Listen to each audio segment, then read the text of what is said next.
Hi, everybody. Welcome once again to a Low on Health Rambling. This is going to be a rambling about Gunpla, which is essentially a new hobby that I got into in 2021. Gunpla, of course, being Gundam and, well, a thing in between Gundam and plastic. It's basically modeling, mainly of Gundam and Gundam series related stuff. Essentially, I was kind of always interested in model building. I think I did it back when I was like a kid. I think me and my dad maybe made like a Star Trek Enterprise thing, back in the day, as you do. And I've always watched the Gundam animated series a bunch. And there's always kind of been a thing every now and then on Amazon. I will see like, oh, this Gundam thing. I'm like, oh, and I think I bookmarked like my favorite type of model. If I were ever want to get one, I bookmarked it. And it was kind of like in the middle of 2021, I started to kind of see more and more social media circles that I follow start talking about Gundams. Yeah, it was in the zeitgeist. It was in the zeitgeist for whatever reason. But I think that's because a lot of people got into it during COVID. If they had a little bit extra money or whatnot and they wanted something to do inside, a lot of people were like, oh, well, maybe I'll try this hobby. And one of the first people that actually did that was one of Loading Ready Run's person, James. He posted this picture. I'm like, that's stupid looking. It's so stupid looking. But hey, maybe Whatever, I should just give this fine. a shot. So then I started to research it, started looking, seeing what tools I need. And the cool thing about them is you don't need to paint or do anything. But because this was going to be a side hobby, I wanted to put in like a 40% rule, which basically meant I didn't want to put that much more effort into these. Most of the model kits, you clip them, you maybe clip them again, and then you can just snap them together. No glue, no nothing, no painting, and they're done. They are done. That's it. You can move them around and do stuff with them. That's fine. It's up to you if you want to do that little bit extra more of like damaging them or weathering them or painting them or priming them and doing all that stuff or airbrushing them. And I didn't want to go that far. So that's kind of because this is my side hobby. And it's mainly... Your side hobby? My side hobby. Mainly because I wanted something to where I never run out of gaming. It's very rare that I run out of gaming. I have been harping on you to have an additional hobby in addition to gaming, just for on the rare occasions when there is no gaming or there's no good gaming. And something that you can do if there is very little to no power, because we live in Florida where hurricanes can risk taking breaks. out power. And but like I have been wanting you to have an additional hobby for forever. When I want to have something like, even if gaming gets a little bit aggravating or something just to take a break from it, and it's very zen. It's very like just bonsai tree plant, like just like tree, just kind of like pruning and making, and it's very just relax. And I won't go into what my current technique is for how I do it because it's always changing. I'll probably do a different video about that. But I definitely want to get into it, but I didn't want to get too into it. Because you can definitely go overboard into it. Just like with Magic the Gathering and other side hobbies, you can definitely get too much into it. So, as always, I try to limit myself about what I'm going to get into. One of the first things about that was I am not going to buy a kit or make a kit if I haven't watched the series. I won't buy a kit. You're not opposed to people gifting you kits from series you haven't watched, but I'm not going, personally. And that will help limit the amount of stuff I want, or if I don't like it, or et cetera, et cetera. Yeah, just giving yourself those artificial limitations. And then unfortunately, with that rule in place, I then decided to go watch a bunch of old Gundam stuff. You're like, well, I gotta go watch a bunch of Gundam now. Buying the Gundam kits. Thankfully, a lot of the old Gundams have OVA compilation movies that are better than the original content. Better quality animation and stuff. And I also limit myself because I want to mainly do these with dioramas. So I'm not going to go overboard of just getting one, building it, putting it on a shelf, and that's it. That's what I don't want to do. I want to do more with it. I want it to be in a shoebox diorama. Yeah, you also were very adamant that you didn't want to just like make a thing and then put it on a shelf and then like no one's allowed to touch it. It's like, no, play with it. It's fine. I want you to see the detail. I want you to understand it. Yeah. So that's kind of like the rules I put in place with myself, and not to go too overboard, because there's a huge FOMO of this risk of FOMO, yeah, of this hobby, because they're in high demand now. There's so many because kits. It's in the zeitgeist. It's in high demand. Like Penny Arcade started doing multiple just one-off comics, just talking about them getting into Gundam, and I think that also helped advertise for Gunpla in general. But in that regard, I was just like, I'm going to get into it. It's in high demand, low production, so things come in waves and they go out.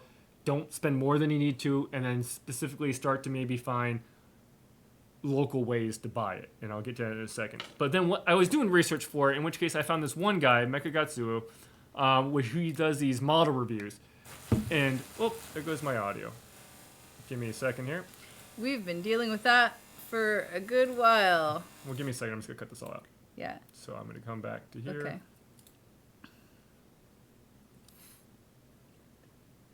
Did I turn the audio back on? Yeah, I did. Click on and off there. Yeah. And it's Mecha Gatsuo. No, it's not Gatsuo. Click on it. Mecha Gaikotsu. Okay. Little hiccup there. I started to watch a YouTuber by the name of Mecha Gatsuo.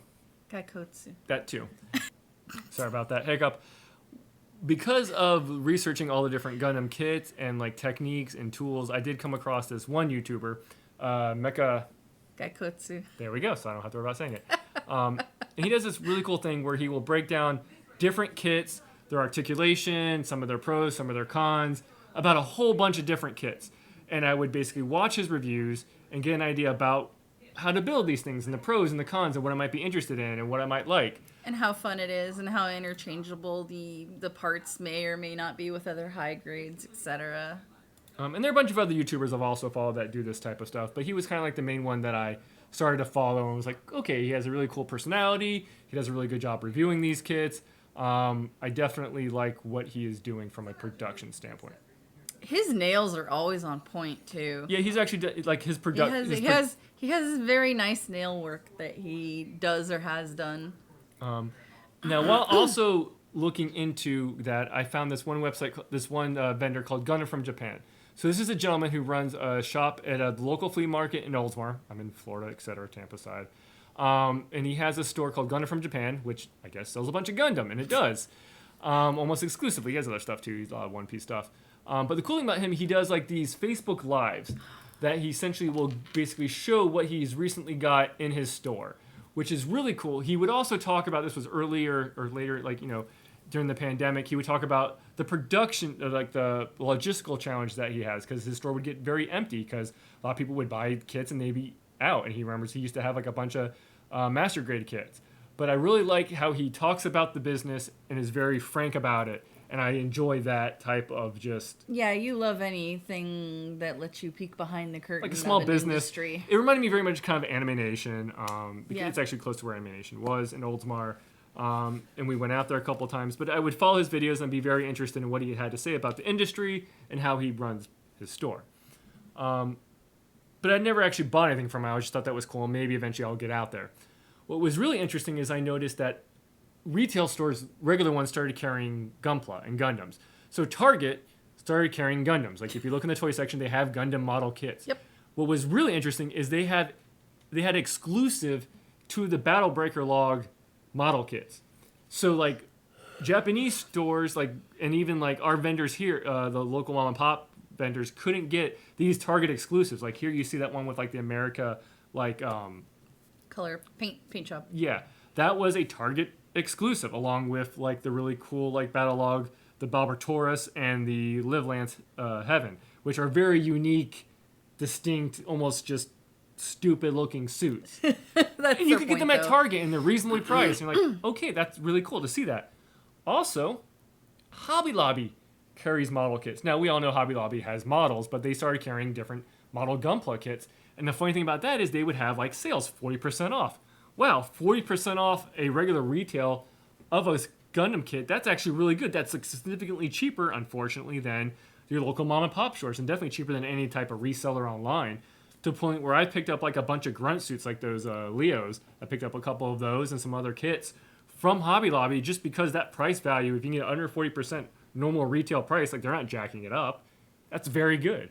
To the point now where we do like once... I'll get to that in a second. Nonetheless, Hobby Lobby, surprisingly good. Another place that I found locally is Model Citizens Hobbies. They are closer to us. Oldsmar is about 30, 45 minutes away. This place is like 10, 20 minutes away. Everything is 10, 20 minutes away because we live in Clearwater. This is a local guy who has a little hole-in-the-wall shop that he sells all a bunch of models, a lot of Gundam. And what I really like about his store is he will post, let me do this real quick. He'll post, hey, I got a new shipment in. Yes. I'm like, cool, he's got new stuff in. Later on, he'll stack it all up. So you can see what he got in. Maybe be like, what is that? Okay. But then even later on, he will post, hey, here are the individual pictures of everything I got in. And I love that because that way I know if I'm looking for a kit, I know he has it in it, and I'll just go down there and get it because it's close enough to work. I can just go after work. That one looks cool. Go there, pick it up. And I've done that a lot. Like, Model Citizens is the place where I've bought the most kits from. Yeah, you'll text me and be like, Model Citizens got some stuff in. Go when I leave work. I'm like, okay. And here's pictures of his shop. And luckily, in the past couple of weeks, they've gotten more and more product. But I've actually talked to the guy that owns the place. And he actually knows of Anime Nation. He remembers it, yeah. So I thought that was kind of cool. So just basically talk to him. And he's also likes to talk about the shop and like how we get stuff in and the markets and stuff. And you eat that up. You stayed and talked to him for like an hour one time. I was like, where are you? He's very nice and he's open to that. He's got nobody else in the store. He's also very nice to anybody that comes in the store. He'll be like, hey, what are you into? What are you trying to do? Like, he's very... Yeah, he doesn't talk down to anyone. It's very nice. And he just has a large variety of stuff. And, like, there are times when I'm like, I'm glad I'm not going to the store because I'll probably pick up this, this, and this, but I don't need it. But it might never be there. Like, I know stuff has gone away. But, no, it's a very nice store to just go to because it's just jam-packed of stuff. And, like, Rose he has his Godzilla there because he actually works on stuff there. He has a little workshop area. But... what we do now is periodically, once a quarter, we basically get with... continue on. I'm jumping around here. You're jumping ahead of yourself. This is going to be this is the first kit that I made. Let's get to... Like, I bought this off Amazon, and I actually have then later on bought 2 copies of this kit from Model Citizens. Just because I like this kit that much. That's your favorite... It's one of your favorite Gundams. It's one of my favorite Gundams. This is Gusan Rebake Full Is City. It? Is Gusan... Is it a Gundam? Yeah, it's technically a Gundam. It's a Gundam frame. Gundam frame? Okay. It does have a Gundam frame. So this is Kai helping me build it. Of course, that's cute. He's a little helpful. This is it put together. This is before I started realizing all the extra stuff I could do. With the Dr. Pepper for scale. And this is it. One of his weapons is scissors, which is why I just think it's stupid and funny. But what I started to do after, so you might be able to see in this picture, is I started to panel line it. So this was kind of... It's like the very first step of let's make the Gundam kit look better. It's just filling in the lines, making them pop a little bit more. So and there are tons of different ways that you can do it. So I'm like, okay, I want to do this, but I don't want to put too much time into it. So I did that with the whole thing, and it makes it look so much better. It really does. I then decided to start damaging it and weathering it. So like screwing in holes, putting in marks, and then putting dust on it, and then like basically gunk washing it and doing a bunch of stuff. And then every single time you would have an idea of a thing that you would want to do, you would ask me, you would be like, hey, do you have X thing so I can do... arts and supplies, craft just like arts and crafts supplies, and every single time I'm like, yeah, I got that. Yeah, I know how to do that technique. Which was just really cool. Here's the tools to do that exact thing that you want to do. So that was always nice. And I've done... just be like, yes, here, crafty thing. I've done a bunch of other kits like this. In this picture here, you can see where it was basic, panel line, and then basically damaged up. And I've done other kits since, and I'm not going to go over all of that. But it was just very fun to do that, learn the techniques, and refine how I like to do it. I'm still working on that, but I'm getting a more efficient, productive stance on it into breaking it up into individual steps. Like, to do these things, you can kind of rush through them, but typically they're going to take 8+ hours to do them. Just depends on the kit. And then that was just... There's different grades, but everyone knows that if you're doing it. Sorry about the other hiccup there. I talked to Jeff, an old animation friend, mentioned I was getting into Gundam and getting model building, and he mentioned he was kind of getting back into that, but he was getting with 30-minute missions, which are kind of like Gundams, but they're more... they're compatible with high grades, right? Some high grades. They're more kind of Lego-y to where you can mix and match stuff. Mix and match. Mix and match. In which case you can add a bunch of different parts and weapons. Wings. It's just very cool and more open. So he was getting into those, and I'm like, that's really cool. I don't really like their aesthetic that much, but I can respect them.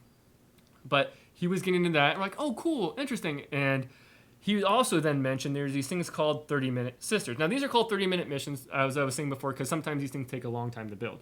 30-minute missions are basically kits you can theoretically build in like 30 minutes. So they're just more simpler.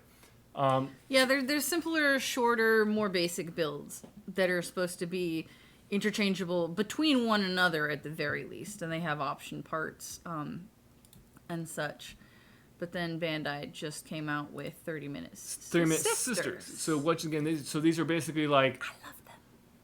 They call Mecha Musume. Basically, like, you could just say these are like little dolls. But yes, you can then augment them with the 30-minute mission parts. So you can give them mecha designs and mecha, like, weapons and accessories and stuff. And once he mentioned this, I'm like, okay, this is interesting. I could also take these and meld them with my high grade, my other model kits, and do things with them. So he was showing me these. And I'm like, this is just awesome. Then you can mix and match the hair. You can do so many other different things with them, make so many different just choices and personality. And then I started to get a little bit more into those, and he's into them. So I love them too. They're so cute. So going back and forth talking with Jeff about these, which was really fun, we then just started to start going to the different shops. So essentially once a quarter, we essentially will get together and we'll go down to Model Citizens and we'll have some other model shops by our Countryside Mall or go to Hobby Lobby and then go to Gundam from Japan, which is basically attached to a flea market. So you go around the front of the flea market. Mm-hmm. And that's just really cool to have just a reason to hang out with him, which is, once again, just scheduling things can get difficult. But it's just fun to go out these places, see what's new, see what's not, pick up stuff. And some of these places essentially do raffles. So, you buy X amount, you get a raffle ticket. And that's why we make it quarterly, is because Gundam from Japan does do a quarterly raffle. Let me turn off the audio and on that real quick. So during the first raffle that we went to, they got their name right? Ironically, what are you doing? he was doing Gundam from Japan guy was doing a live stream of it. So we're all there, we're masked up, the thing is full. All right. This is the most we've ever had to pull to get someone to win. And this was just a really cool moment. Me and Jeff are just looking at. We both just had one ticket each because we're not big spenders. You guys, your odds are gonna be good. This is all going to happen because of it. So you'll see here in a second. Balance issues. Jeff Gross, Grose. We have a Jeff. So Jeff won the first prize pick at this raffle, which is the first time we had gone to it, the first time he bought something from this guy. You got one ticket? The first time that's ever happened. We got 2 tickets with a butt. So Jeff was the first person to kind of win with one ticket, which shows he didn't spend that much at the store. That's amazing. Some people had 20 tickets, spent. That's never happened in 7 years. 2 tickets has won a few times, but not one. So, all it takes is one apparently, so you'll give hope to every underdog forever in my raffles. Which prize would you like to take? We're going to need one of the gals. So, of course, there were a bunch of prizes and whatnot, and one of the first prizes, one of Why can you not take the bike? I don't know why you wouldn't. I assumed everyone would take the bike. The bike is the most expensive by far, even if you never want to sell it. So what the cool thing is about that Akira bike, without getting into the long story of it, was Jeff is a huge Akira fan. Huge. And he wanted that bike, and that's like a $500+ bike, and he got it, and it was just very fun to see him win it. It was hilarious too afterwards though, because he felt like so bad, because like we drove him there, and we're the only reason he was really able to. When we first went there and we got the tickets, and we were pushing and, for going that, and he's just like, he was like, "I'm so sorry." I was so happy that he won, and that we were so happy for him. It was and then so cute. We've gone a couple other times, but essentially, whenever he has a raffle, we'll go up there, see if there's anything we want to buy, and then if we buy something, we'll have tickets, and we'll just wait for the raffle. And I get to run around the flea market, which is nice. So that's kind of cool, and that just gives me something extra to kind of hang around and see Jeff for, like, whenever he comes over, because a couple of times we've bought each other just different kits, because sometimes we'll see something cool somewhere, and we'll just buy 2 and just give each other them. Who cares? I'm not really worried about it. But whenever he comes over, Kai gets to see him, and Kai just loves him because Kai loves seeing everybody, but especially Jeff, which is just really, really cute. She likes her Uncle Jeff. And then just real fun, my current status. So the thing with these is just like with games, you kind of build up a backlog. So real quick, this right here is what I have finished. So we see here the TV on the one wall. If you've been in our place, you know that's that. I wanted to kind of put them up, kind of like a model shop. And this kind of shows what I have finished. So we've got a couple kits here that I finished, some of different sizes. And then we see here underneath them, we see on the couch, this is my to-do batch. So we see here, up here is that one America, Gundam that I'm probably be making on the 4th of July just for fun. We see, another Chibi Def site. That's the one that I got for you. Yes, because Joe is my favorite. A Tall Geese real grade. And then we got the majority of what I have left are like master grade ones, like the bigger ones, which are going to take definitely more than 8 hours. And I just haven't had the time to want to kind of sit down and do those. But yeah, that's essentially the new hobby I got into, Gundam. It's given me an excuse to kind of see Jeff occasionally. And I could show off stuff, but I don't want to do that right now. This table right here in front of me has a bunch of different bric-a-brac stuff. And I'm like gesturing. I'm like, don't you want to? There's a bunch don't right you there. want to grab? No, I don't want to show them off. We see what they are. Or... When people come over, I show them off. Eventually, I'll probably do videos or galleries of them and stuff.